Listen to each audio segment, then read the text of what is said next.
ओम शांति। आपका प्रश्न है,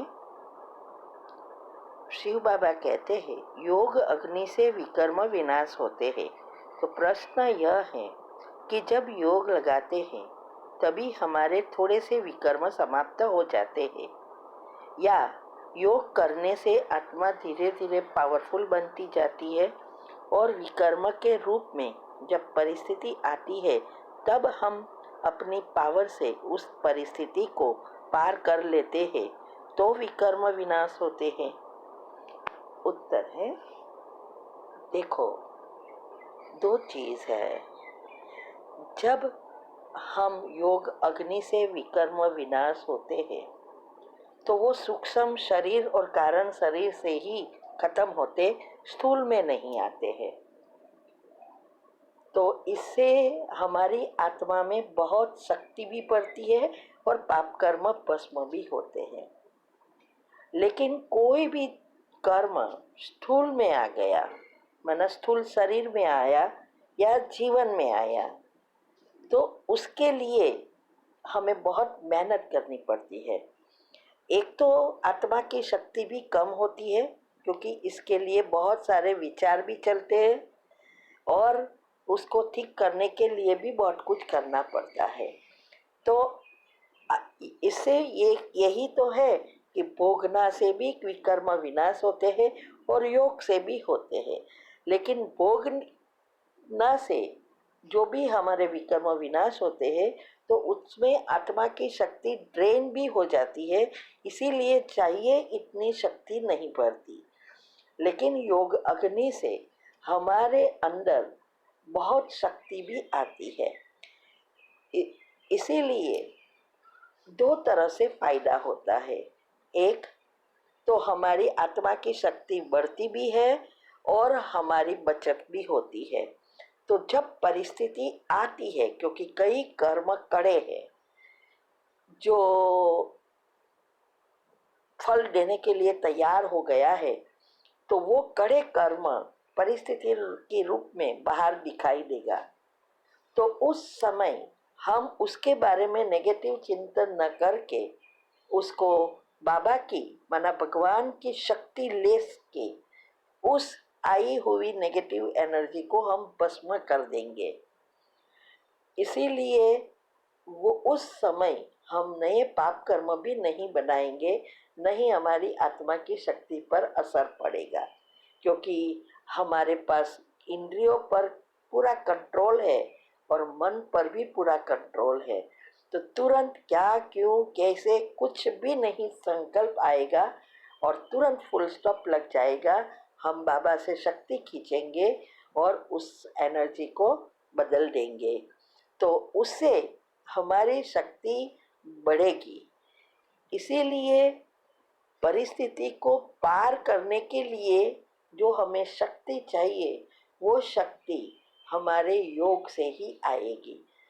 तो जब हम योग करते हैं, जैसा योग वैसे कर्म भस्म होते हैं। कई कर्म ऐसे हैं जस्ट लकीर बनी है, कई कर्म ऐसे होते हैं थोड़ा घट्ट हो गया है, कई कर्म ऐसे होते हैं जो कड़े हो गए हैं। तो अलग अलग अवस्था से अलग अलग कर्म चलते हैं। इसीलिए विकर्म तो दोनों में विनाश होते हैं, लेकिन तफावत यही है कि योग बल से जब हम करते हैं तो हमारे अंदर शक्ति भी भरती है और यूज कम होती है। ठीक है। वैसे तो मुझे बहुत आपका प्रश्न समझ नहीं आया, लेकिन जो समझ में आया वो मैंने बताया। अगर अभी भी आपको कोई कंफ्यूजन है तो अच्छी रीति लिख सकते हो। ओम शांति। ओम शांति। आपका प्रश्न है, स्वभाव और संस्कार में क्या फर्क है? उत्तर है, स्वभाव और संस्कार दोनों एक दूसरे के पूरक है। जैसे पुरुषार्थ और भाग्य एक दूसरे के पूरक होते हैं, ऐसे ही ये स्वभाव संस्कार है। हमारी आत्मा संस्कार अनुसार जन्म लेती है। फिर उस घर के वातावरण और जहाँ जहाँ जैसी गतिविधि में आते हैं वो संस्कार एक्टिव बनकर स्वभाव बन जाता है। जैसे आत्मा के 7 गुण हैं, वो आत्मा के ओरिजिनल संस्कार है और उस अनुसार आत्मा परमधाम से आती है।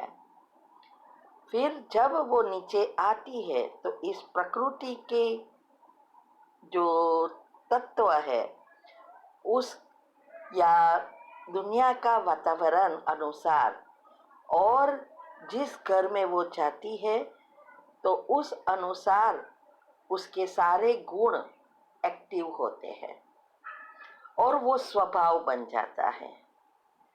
जैसे पहले तो आत्मा सतोगुणी है तो प्रेम, आनंद, शांति, सुख, पवित्रता ये सब उसके निजी संस्कार होते हैं, तो उसका स्वभाव भी वही बनता है, प्रेमाळ, शांतिमयी, पवित्रता की, माना उसको पवित्रता अच्छी लगेगी, आनंदमय होगी, ये उसके स्वभाव बनते जाते हैं। जैसे जैसे आत्मा में शक्ति कम होती जाती है उस अनुसार उसके संस्कार ओरिजिनल जो होते हैं उसके पर लेयर बनते हैं, तो संस्कारों में परिवर्तन आता है और फिर सृष्टि का भी जो शक्ति है वो भी नीचे उतरती है, माना नेगेटिव बनती जाती है, उसकी भी सतो प्रधानता कम होती है।